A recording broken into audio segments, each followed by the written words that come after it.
Baik, Assalamualaikum warahmatullahi wabarakatuh. Waalaikumsalam warahmatullahi wabarakatuh. Selamat pagi semuanya. Semoga semua dalam kondisi sehat walafiat dan sehingga bisa mengikuti acara yang sangat istimewa ini ya karena seperti biasa kalau kita kuliah biasanya ya yang memberi materi adalah dosen pengampu baik secara offline ataupun online dan yang untuk saat ini ya kita mengundang ya salah satu alumni biologi juga dan saya ucapkan terima kasih banyak kepada Mas Galen yang menyempatkan yang bersedia dan berkenan menyempatkan waktu pagi ini ya untuk memberikan materi yang Ya, sangat penting bagi para mahasiswa termasuk saya juga akan menambah pengetahuan ya terkait ini karena Mas Galen sendiri adalah istilahnya itu yang mengalami langsung ya terkait dengan materi yang akan dibahas hari ini. Eh, Baik, sebelum kita mulai, ya, saya perkenalkan dulu, saya bacakan saja CV-nya ya. Saya bacakan CV dari Mas Galen. Jadi nama Galen Rahardian dan saat ini adalah eh, sebagai pengawas farmasi dan makanan, ya, pengawas farmasi dan makanan di BPOM Kendari, ya, di BPOM Kendari. Nah, pengalaman kerja beliau adalah surveyor analisis lingkungan perhutani tahun 2015 sampai 2016, kemudian enumerator WWF Indonesia tahun 2017 sampai 2018, kemudian surveyor divisi STP atau Sustainable Tobacco Production PT Sadana tahun 18 sampai 2019 dan sekarang menjadi pengawas farmasi makanan ahli pertama BPOM di Kendari. Nah, untuk penelitian eh, ini dari CV-nya ya, Mas Galen ini banyak meneliti terkait dengan botani sebenarnya, seperti jenis-jenis lumut di ya, Argopuro, Pegunungan Argopuro. Insya Allah ini tim dosen botani yang membimbing dahulu waktu skripsi. Pak Fuad. Kemudian Pak Fuad ya Ya, terutama Pak Fuad, kemudian lumut juga dan sama juga di Argopuro. Kemudian ada juga di sini pengalaman penelitian terkait valuasi harga jasa lingkungan di apa perikanan muncar ya di pelabuhan perikanan muncar terkait dengan jenis hiu hasil tangkapan nelayan. Wah ini sangat menarik juga sebenarnya penelitian yang terkait nelayan dan hasil tangkapan ikan. Dan juga terkait dengan kajian pemanfaatan ikan hiu di pelabuhan perikanan Nusantara Mencar Banyuwangi. Jadi itu yang penelitian berikutnya dan juga Mas Galen juga sudah menghasilkan dua buku eh, yaitu Lumut di Pegunungan Argopuro dan yang kedua adalah Toga atau Tanaman Obat Keluarga di BPOM Kendari. Ya. Jadi itu CV singkatnya dan nanti insya Allah saya share juga terkait CV-nya karena di situ ada kontak mulai dari WA, Facebook, IG, email ya. Itu bisa juga apa namanya berinteraksi langsung, komunikasi langsung dengan kontak yang ada di CV dan aslinya ya aslinya pemateri kita ini asalnya Kediri, Jawa Timur. Ya, barangkali nanti ada yang sekarang tinggalnya apa di Kediri, tapi tinggalnya aslinya di Kediri, Jember. tinggalnya di Kediri saat.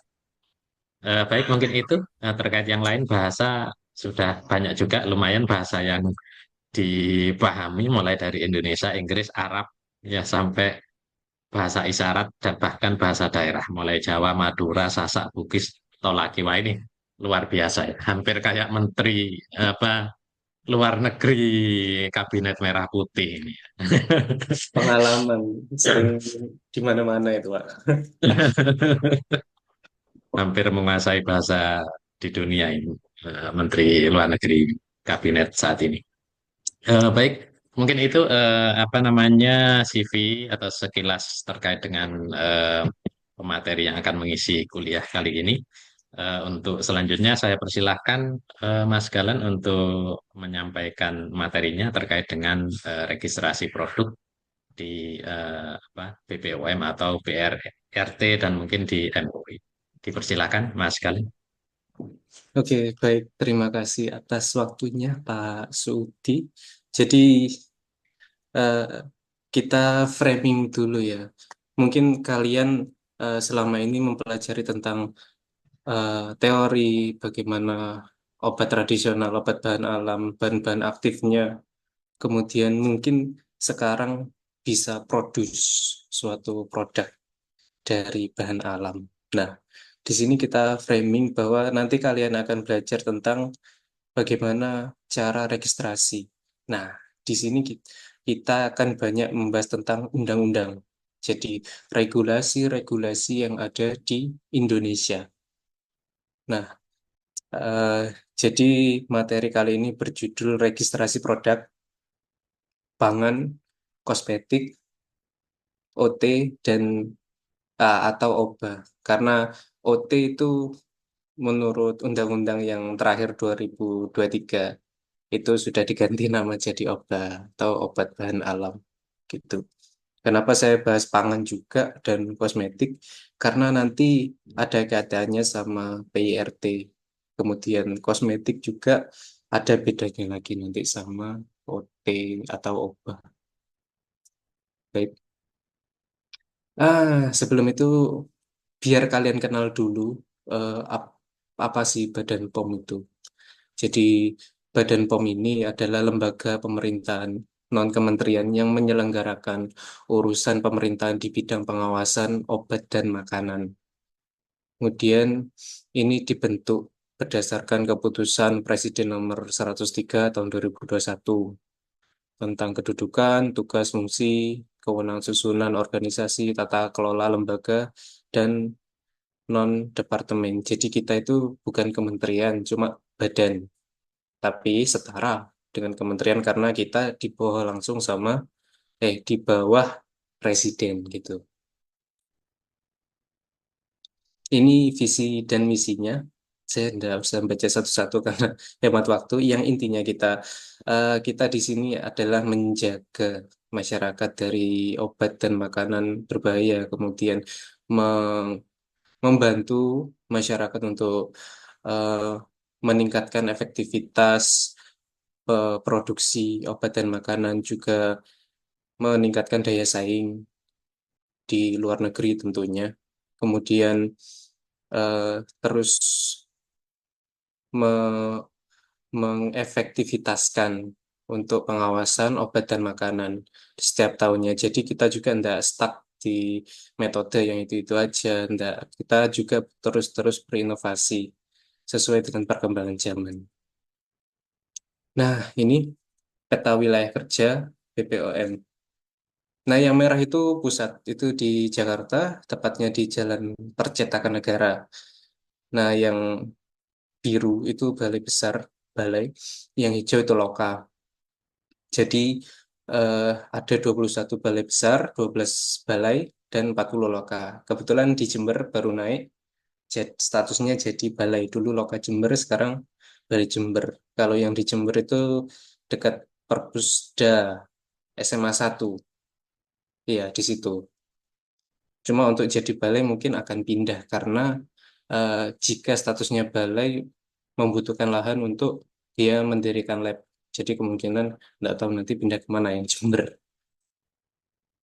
Nah, ini tugas fungsi di Badan POM, yaitu melakukan pemeriksaan sarana produksi dan distribusi, kemudian melakukan sampling dalam rangka pengawasan tentunya, kemudian pemantauan label, iklan, kemudian ada pengujian di sini, pengujian obat dan makanan, baik secara kimia maupun mikrobiologi. Dan di sini ada penyidikan anggaran, penyidikan pelanggaran. Jadi kita ada tim divisi namanya penindakan, fungsi penindakan, yaitu fungsinya buat menindak atau mencari informasi tentang pelanggaran obat dan makanan. Kemudian tentunya ada sertifikasi produk dan fasilitasi produksi dan distribusi. Kemudian yang terakhir ada komunikasi dan edukasi. Nah, ini merupakan apa namanya, peran untuk pengawasan pre-market dan post-market untuk menjamin keamanan mutu dan kemanfaatan produk yang beredar. Jadi pre-market itu kita mengawasi produk ketika produk itu belum jadi atau masih dibuat, dan post-market ketika produk itu sudah diedarkan. Nah, kemudian ada pemberdayaan masyarakat agar menjadi konsumen yang cerdas melalui KIE itu tadi, yang fungsinya komunikasi dan informasi. Kemudian, nah ini ada mendukung iklim usaha dengan memberikan bimbingan dan pendampingan agar pelaku usaha mampu memiliki daya saing. Nah, ini produk-produk yang diawasi di Badan POM. Nah, produk itu terkait produk terapeutik, bisa obat, bahan obat termasuk narkotika juga ya, sama psikotropika dan prekursor. Kemudian ada obat tradisional, rokok juga, rokok, kemudian suplemen kesehatan, kosmetik, dan pangan. Pangan di sini masuk eh, pangan olahan ya, pangan olahan dan juga minuman-minuman kemasan. Minuman alkohol pun juga masuk pengawasan kita. Baik, yang pertama kita akan bicara tentang kosmetik. Apa itu kosmetik?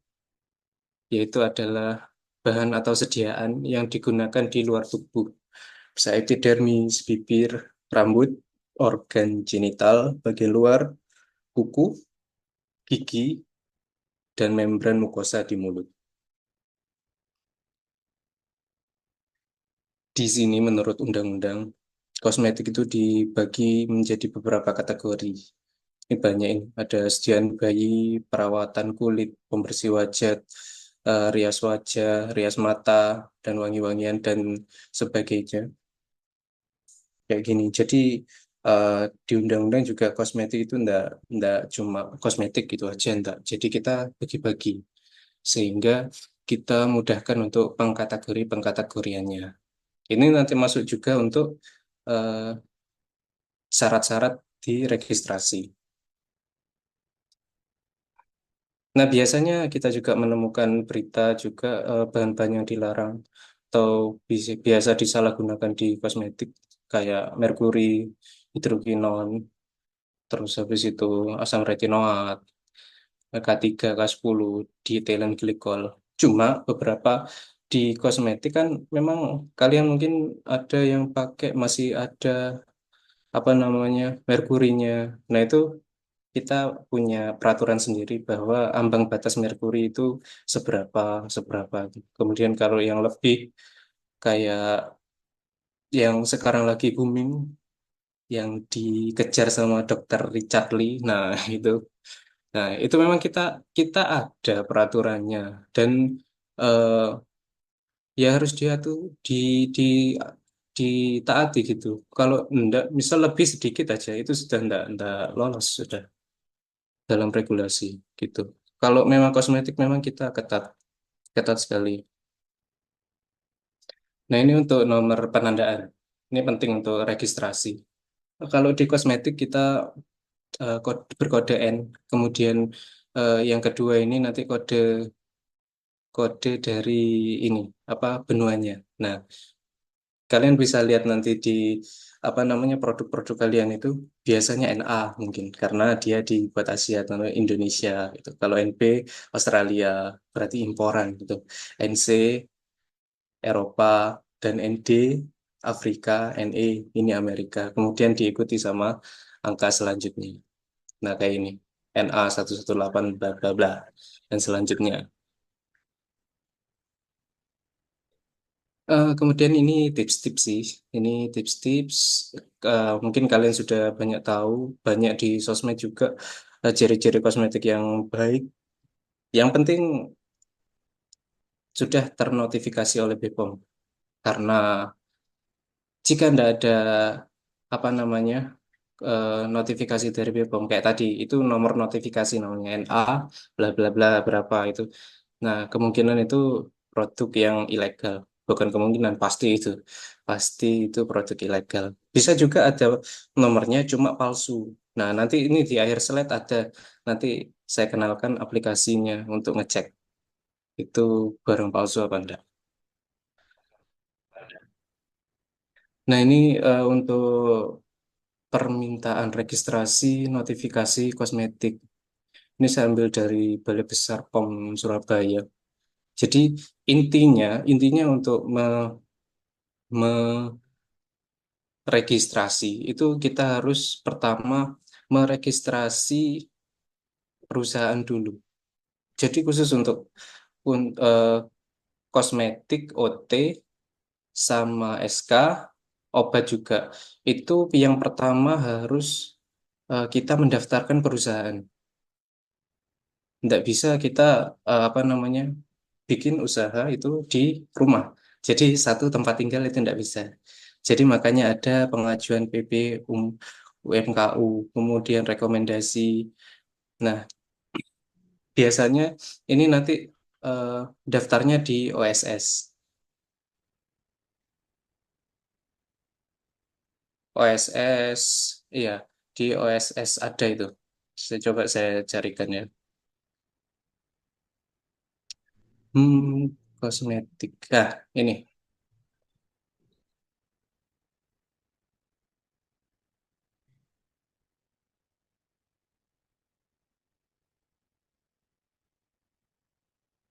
Nah, ini untuk buku panduannya nanti juga saya kasihkan ya untuk tata cara registrasi eh, di OSS dulu. Nah, pertama memang kita nanti dibutuh apa? Butuh yang namanya dokumen-dokumen. Nanti sesuaikan saja dengan yang di sini. Ini untuk yang khusus kosmetik ya, kayak gitu. Kemudian bisa lanjut setelah perusahaan itu di apa namanya diregis, nanti kita dapat akun. Nah, akunnya itu nanti bisa kita buat regis di notifcost.bpom.go.id. Nah, jadi nanti bikin bikin akun lagi di sini di website POM-nya itu, kemudian eh, ikuti aja ini pembuatan akun, kemudian apa-apa saja dokumen yang dibutuhkan. Nanti kita verifikasi. Verifikasi enggak lama. Nah, kayak ini, verifikasi produk BPOM timeline 3 hari kerja untuk notifikasi wangi-wangian dan 14 hari kerja untuk notifikasi produk selain wangi-wangian. Kemudian setelah itu kita dapat notif di WA biasanya itu sudah terbit atau belum. Nah, kayak gitu. Kalau memang sudah lengkap atau belum, kalau belum ya itu kembali lagi ke kita. Suruh melengkapi dulu, kemudian kalau sudah baru oke, kita langsung dapat nomor nomor notifikasinya kayak gitu.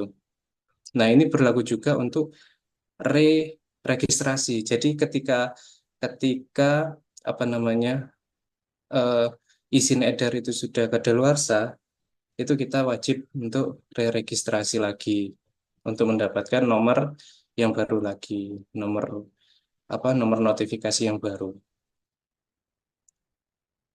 Nah, itu yang untuk kosmetik. Kemudian kita beralih ke pangan. Apa itu pangan? Pangan adalah segala sesuatu yang berasal dari sumber hayati, bisa makanan, bisa minuman. Ada hasil hutan, hasil perikanan, hasil peternakan, hasil pertanian, hasil perkebunan. Nah, izin edar pangan olahan. Nah, menurut undang-undang ini ada dasar hukumnya juga banyak. Jadi mulai dari Undang-Undang Nomor 18, Peraturan Badan POM, dan ini peraturan presiden peraturan pemerintah nomor 86 juga setiap pangan olahan yang diproduksi dalam negeri atau yang diimpor untuk diperdagangkan dalam kemasan eceran sebelum diedarkan wajib memiliki izin edar. Jadi sebetulnya kalau tidak ada ini pangan olahan loh ya, itu nggak boleh untuk diedarkan. Ada juga yang nggak wajib untuk memiliki izin edar, yaitu masa simpan yang makanan itu masa simpannya kurang dari 7 hari. Misal kayak jajanan pasar lah, yang kayak gitu itu enggak perlu. Nah, kayak ini juga diimpor dalam jumlah kecil untuk keperluan pendaftaran, penelitian, konsumsi sendiri itu enggak masalah. Misal kita bawa dari apa namanya, just tip lah, just tip kan sekarang lagi ini just tip. Nah, itu untuk dalam jumlah yang kecil atau dikonsumsi sendiri itu enggak masalah itu. Kemudian digunakan lebih lanjut sebagai bahan baku. Tunda juga pangan olahan dalam jumlah besar tidak dijual secara langsung kepada konsumen akhir. Kemudian dijual dan dikemas di hadapan pembeli dalam jumlah kecil. Ya, itu kayak kita beli sayur matang tak apa kayak gitu. Kemudian pangan siap saji. Nah, kayak nasi goreng, apa mie goreng itu. Nah, ini pangan olahannya wajib untuk didaftarkan. Jenis pangannya ada pangan olahan dijual dalam kemasan eceran, kemudian pangan fortifikasi. Jadi pangan fortifikasi itu adalah pangan, bahan pangan yang sudah ditambahi dengan nutrisi-nutrisi tertentu, misal seperti garam. Garam dia ditambahkan yodium. Nah, terus habis itu kayak minyak goreng. Minyak goreng itu juga mereka tambahkan vitamin D juga dan lain-lain kayak gitu. Kemudian yang wajib SNI, misal kayak AMDK dan oh banyak juga yang lain-lain itu. Kopi instan, ketuna kaleng-kalengan itu yang wajib SNI. Kemudian pangan program pemerintah. Selanjutnya pangan yang ditunjuk untuk diuji pasar, kemudian yang ada bahan tambahan pangannya kayak entah dia pengawet, terus pewarna dan lain-lain.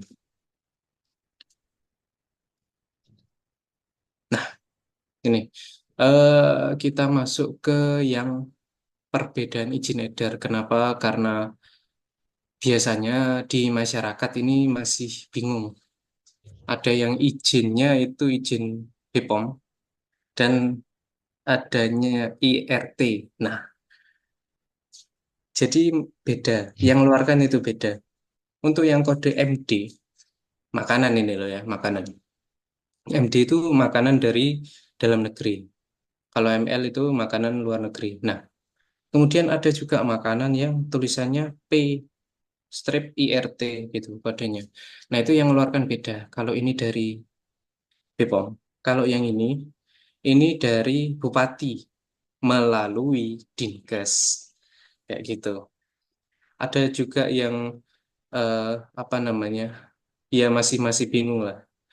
Tapi sebenarnya mereka ini beda, beda sekali. Jadi kriteria pangan yang didaftarkan Dinkes untuk IRTP ini itu tempat usaha itu di tempat tinggal. Jadi rumah yang ditinggali itu juga dijadikan sebagai tempat usaha. Kemudian pangan olahan yang diproduksi secara manual hingga semi otomatis. Kemudian jenis pangan PRT mengacu pada lampiran, ya ini dasar-dasar hukumnya untuk pemberian sertifikat PRT itu.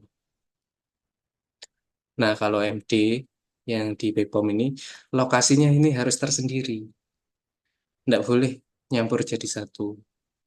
Kemudian pangan olahan yang diproduksi secara manual, semi otomatis, bahkan sampai otomatis dengan teknologi tertentu kayak UHT, ya susu UHT, pasteurisasi dan lain-lain kayak ya sudah berupa industri lah, industri pabrik pembuatan tersendiri.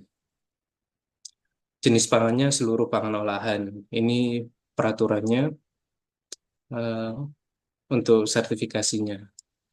Nah, nah, ini yang saya katakan tadi. Kalau MD itu makanan buatan dalam negeri lokal. Kemudian yang ML itu makanan yang dari luar negeri impor. Nah, ini kayak Indomie, MD, ada kodenya MD. MD juga ini tag kotak ya. Iya.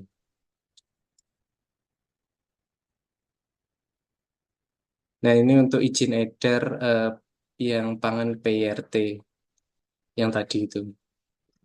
Pasti ada tulisan PRT, pangan industri rumah tangga.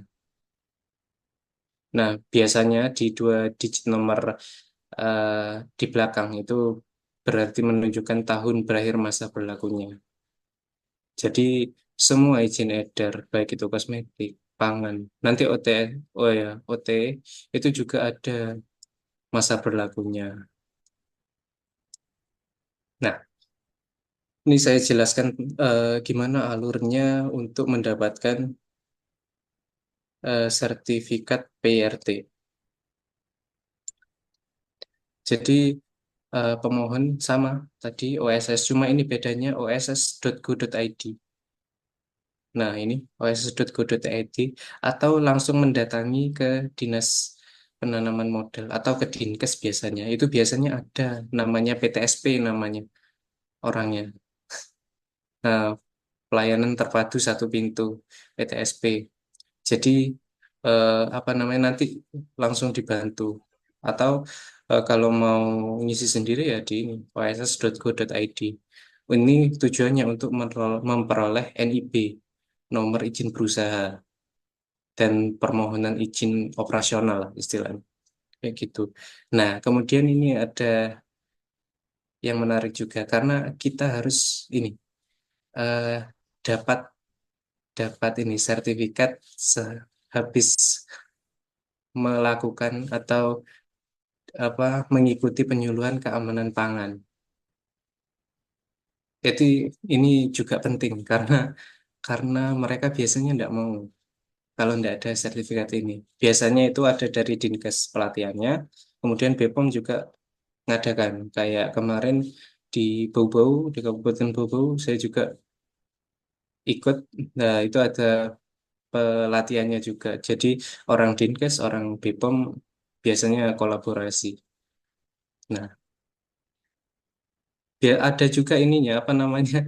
Ada nanti dikasih post test terus pretest habis itu post test sama kayak di sekolah-sekolah gitu. Jadi harus lulus lah minimal. Nah, ini ada minimal nilai 60. Kemudian setelah dapat ini sertifikat NIB dapat, nah itu selanjutnya ada sarana produksinya itu diperiksa sama Dinkes. Ini yang kita bicara PRT. Nah, kemudian setelah lengkap di checklist-checklist dokumennya, mereka juga punya nanti formatnya. Nah, kemudian kalau yang sudah memenuhi syarat, maka akan terbit rekomendasi penerbitan SPP IRT ini. Nah, setelah itu, setelah ada rekomendasi, barulah dari PTSP ini menerbitkan SPP PIRT. Ini ada beberapa ini loh istilah yang mungkin nanti akan membingungkan.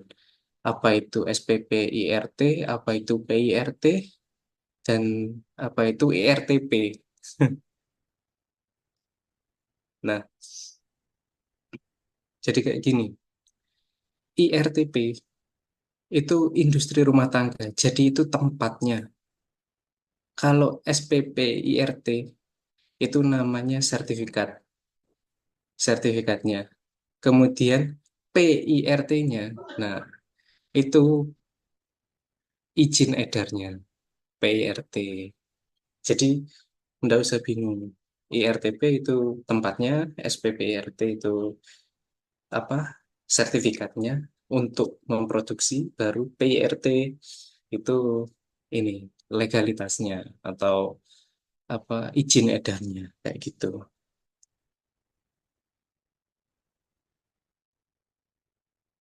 Biasanya ini ada kategori jenis pangan untuk produksi dari IRTP. Itu biasanya dari olahan daging kering, kayak ikan asin yang dikemas, terus habis itu apa namanya dendeng, kemudian apa yang dikeringkan biasanya unggas, ada juga hasil olahan-olahan sayur, kelapa, tepung. Nah, biasanya yang paling banyak itu industri keripik, keripik, terus habis itu kacang, terus kue-kue lah, kue-kue kering itu yang paling banyak didaftarkan untuk memperoleh PIRT. Jadi PIRT memang khusus untuk pangan, tidak ada kosmetik, terus habis itu OT, SK, apalagi obat itu tidak ada. Karena gini, apa namanya? eh ya ini juga ada yang tidak diizinkan ya. Nggak ada juga yang tidak diizinkan. Misalnya, nah ini. Jadi dibagi juga berdasarkan eh, kapasitas produksi juga. Misalnya UMKM itu modelnya juga terbatas, makanya disederhanakan di PIRT atau didapatkan sertifikat SPPIRT karena lebih murah juga dan eh, kemungkinan UMKM itu kan banyak sekali dan jarang ke record juga. Makanya itu untuk mempermudah juga. Nah, kemudian ada juga yang tidak diizinkan untuk memperoleh PRT. Ini makanan-makanan yang beresiko tinggi, seperti pangan yang diproses sterilisasi atau pasteurisasi susu, susu kemasan. Nah, itu tidak boleh. Tidak boleh. Kemudian apa namanya frozen food itu wajib MD, tidak boleh PRT itu. Ini juga dari asal hewan kayak sosis apa-apa itu tidak boleh. Kemudian kayak MPASI, panganan diet khusus dan pangan keperluan medis khusus kayak booster ASI, formula bayi, apa kayak gitu itu harus MD. Tidak boleh didaftarkan PRT. Kalau PRT yaitu kata saya tadi untuk kebanyakan sekarang mungkin itu kayak kue-kue kering, terus habis itu awetan-awetan, entah itu dari sayur, dari hewan, dan dari kacang-kacangan, itu bisa PRT. Kalau punya modal lebih, baru didaftarkan MD. Cuma memang harus terpisah. Tidak boleh jadi satu untuk IRTP-nya, untuk produksinya. Nah, ini juga kemarin menjadi suatu pembahasan untuk bagaimana cara memperoleh sertifikat halal. Nah, ini yang punya anu ini Kemenak. Nah, kebetulan saya dapat juga dari teman. Oh, ini bisa langsung online ternyata. Jadi eh, namanya ini si halal aplikasinya. Jadi buat akun dulu di ptsp.halal.go.id. Kemudian habis itu eh, bikin akun dulu lah, bikin akun dulu di situ kayak tadi biasa. Nah, kemudian ini upload dokumen-dokumennya. Kalau tadi yang sudah dapat ENIB dari OSS itu bisa langsung di-upload. Kalau belum, ya bisa juga nanti apa namanya mengajukan NIB di sini. Karena biasanya ada yang dapat sertifikat halal dulu, baru PRT. Ada juga yang dapat PRT dulu, baru sertifikat halal. Sama saja, karena yang menerbitkan nanti dari PTSP. Ini, PTSP. Jadi, tidak masalah mau yang mana-mana dulu. Intinya di web ini nanti apa namanya kalian akan diminta untuk mengupload mengupload beberapa dokumen yang terkait dengan ini usaha-usaha kalian. Jadi kayak NIB, terus habis itu ke biasanya KTP dan identitas-identitas lain yang menunjukkan bahwa eh, itu memang benar-benar tempat usaha kalian kayak gitu. Terus habis itu eh, menunggu verifikasi. Setelah menunggu verifikasi, nah ini ada namanya eh, pengembalian atau persetujuan sih. Jadi kalau masih kurang nanti dikembalikan, untuk memperbaiki. Kemudian kalau sudah oke ya, sudah fix, nah itu nanti dilakukan pembayaran. Pembayarannya nanti yang tahu ya di bagian Kemenak. Soalnya saya juga belum dapat infonya berapa-berapa, tapi ndak biasanya ndak terlalu mahal. Orang di sini saja untuk pengujian itu pendaftaran produk pangan loh ya. Pangan itu biasanya rata-rata 500.000. Itu juga mungkin apa namanya di tempat lain lah, di instansi lain ndak mungkin lebih-lebih lah dari itu. Pasti range-nya segitu, nggak mungkin mahal. Nah, setelah melakukan pembayaran, ini ada apa namanya evaluasi lagi nanti. Evaluasi, kemudian ada pengajuan sertifikat halal, kemudian habis itu kalau sudah oke, sudah dapat notifikasi katanya dari WA juga atau di akunnya, akun yang di PTSP si halal itu tadi. Kalau sudah eh, apa namanya sertifikat halalnya sudah diterbitkan. Jadi kayak gitu. Gampang sih tinggal ikut-ikut anunya aja. Yang penting dokumen-dokumennya lengkap. Nah, ini untuk MD. Nah, untuk MD itu apa namanya? Ini lebih kompleks lagi ya daripada PRT tadi. Ini tadi apa namanya perbedaan dan yang wajib harus MD apa, yang tidak wajib apa. Nah, ini langkah-langkahnya. Jadi untuk prosedur registrasi pangan olahan, ada yang pertama pasti itu registrasi akun perusahaan dulu, pasti itu. Di webnya OSS, kemudian kalau sudah dapat itu tadi apa NIB dan lain-lain sebagainya, itu kan nanti buat pemenuhan di e-registrasi di pom.go.id itu. Nah, setelah itu data-data yang diperoleh dari OSS tadi yang kayak NIB, SIUP, dan lain-lain sebagainya. Itu diinputkan ke sini, ke e-registrasi.pom.go.id, yaitu nanti terkait perusahaan atau pabriknya. Nah, sama juga sama identitas, identitas si pemilih, terus habis itu berapa karyawan, pengelola harian siapa, dan lain-lain itu asli ada di sini. Kemudian ya ini upload dokumen-dokumen pendukung, misalnya kayak scan scan sertifikat. Sertifikat ada nanti sertifikat namanya cara pengolahan pangan olahan yang baik dan itu juga didapatkan dari kita. Kemudian setelah ini semua selesai diupload, kita juga nanti akan evaluasi, verifikasi. Kalau sudah oke, dapat user ID sama passwordnya. Nah ini untuk produk MD dalam negeri, dokumennya kayak NPWP, NIB. Nah ini SIU, surat izin apa usaha, kemudian hasil audit, rekomendasi BPOM setempat. Nah ini hasil audit ini biasanya nanti dapat namanya CPPOB.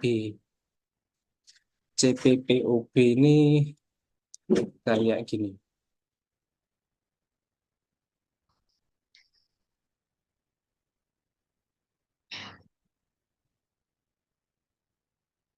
CPPOB, oh enggak ada gambarnya. Tapi ah, ini saya CPPOB-nya ini untuk memperoleh sertifikat CPPOB harus memenuhi persyaratan sebagai berikut. Ini ada dokumen administrasi meliputi surat permohonan. Oh, ini yang lama ini. Untuk surat pernyataan ini materai 10.000 bahwa sarana tidak direnovasi. Terus habis itu intinya nanti kalian mengajukan permohonan. Kemudian kita periksa. Ini dari BPOM. Periksa, kemudian kita audit, kita kasih sarana apa? rekomendasi, rekomendasi apa yang kurang atau yang sudah baik itu apa. Kemudian ada nanti formnya namanya CAPA. Nah, nah itu kalian nanti melakukan perbaikan, kirim lagi ke kita. Nah, kalau sudah fix, langsung apa namanya terbit sertifikat CPPOB ini. Nah, ini berguna untuk nanti pendaftaran produk-produknya atau pendaftaran perusahaan. Kalau yang ini untuk produk impor, jelas ada NPWP, kemudian habis itu ada surat penetapan sebagai importir yang sudah terdaftar. Kalau ini agak ribet karena ngurusnya nanti ke biaya cukai juga. Juga tetap ada audit. Audit dari kita juga ada. Nanti itu namanya distribusi nanti, bukan produksi. Jadi CPDOB nanti cara cara pendistribusian pangan yang baik. Setelah perusahaan sudah didaftarkan, terus habis itu kita mendapatkan akun. Nah, itu langkah selanjutnya adalah kita baru registrasi produknya. Sama di registrasi pom.go.id, kita buka akunnya kita. Terus habis itu pilih untuk registrasi pangan. Kemudian dia login dan input data, upload. Jadi data-data dukung eh, banyak. Indah sih, indah terlalu banyak, gampang lah. Nah, soalnya indah ini juga indah susah. Karena pasti kalau sudah melewati langkah yang tadi, yang langkah satu, daftar perusahaan, dari sininya juga gampang. Ini sehabis input, kemudian kita tunggu penerbitan surat bayar. Kalau sudah dibayar, kemudian evaluasi, kemudian baru dapat nomor edar. Nah, makanya nanti ini tergantung nanti apa parameter uji yang diinginkan gitu. Misal kayak pengujian logam berat, terus habis itu pengujian bahan tambahan pewarna itu nanti ada harganya sendiri dan range harganya itu biasanya antara satu parameter itu bisa harga 300 sampai 500. Jadi misal tiga parameter ya 1,5. Kalau 500 semua itu nanti ada perhitungannya. Yang biasanya yang pegang itu nanti di layanan publik ada itu.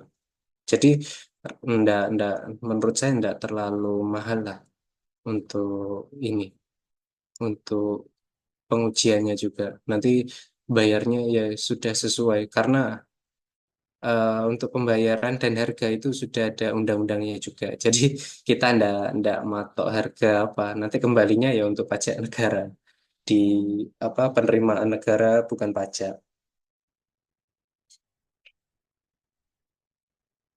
Nah, ini ada beberapa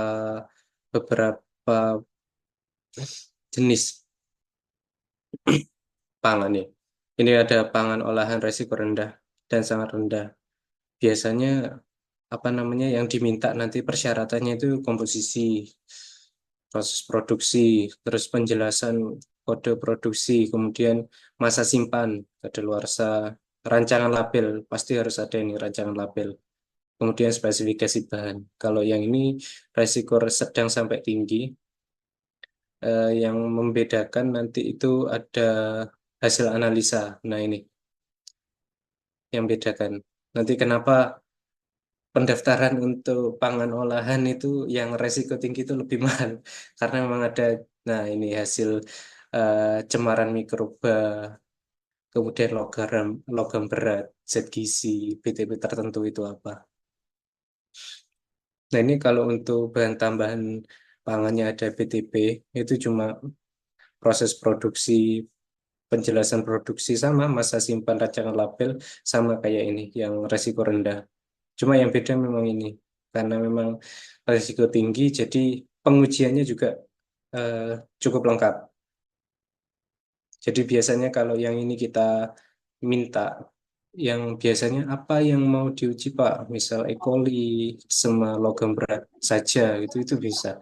Cuma kalau memang yang resiko tinggi, yang kayak tadi itu daging-dagingan, frozen food apa itu memang harus sesuai aturan. Nah, untuk pangan mungkin itu ya.